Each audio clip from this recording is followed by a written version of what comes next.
Hi, good morning மக்களே. எல்லோருக்கும் காலை வணக்கம். Happy Sunday. என்ஜாய் பண்ணுங்கள். இன்றைக்கி மார்னிங் வந்து நான் புட்டு தான் ரெடி பண்ணிகிட்ருக்கேன். டெய்லியுமே மார்னிங் வந்து இட்லி, தோசை, பொங்கல் அந்த மாதிரி தான் சாப்பிட்டுட்ருக்கோம். வீக்கெண்டில் வந்து கொஞ்சம் டிஃப்ரெண்ட்டாக செஞ்சு கொடுக்கணும், ஹெல்த்தியாக. அதுவும் மட்டும் இல்லாமல் மார்னிங் கொஞ்சம் லைட் ஃபுட் எடுத்துக்கிட்டோம்னா தான் லஞ்சில் வந்து கொஞ்சம் ஹெவியாக சிக்கன், மட்டன், எக்ஸ் எல்லாம் சாப்பிடலாம்.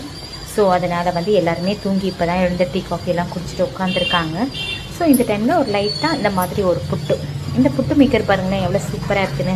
இது கொஞ்சம் வந்து நல்லா ஒரு பவுல் டைப்பில் இருக்குது. அதுலேயுமே ஹேண்டில் கொடுத்துருக்காங்க. விசில் வரும். புட்டு குக்கர் மாதிரி.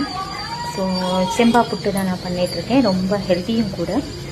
ஸோ இந்த மாதிரி வீக்கெண்டில் கொஞ்சம் ஹெல்த்தியான டிஷ்ஷஸ்லாம் பண்ணி கொடுங்க வீட்டில் இருக்கவங்களுக்கு.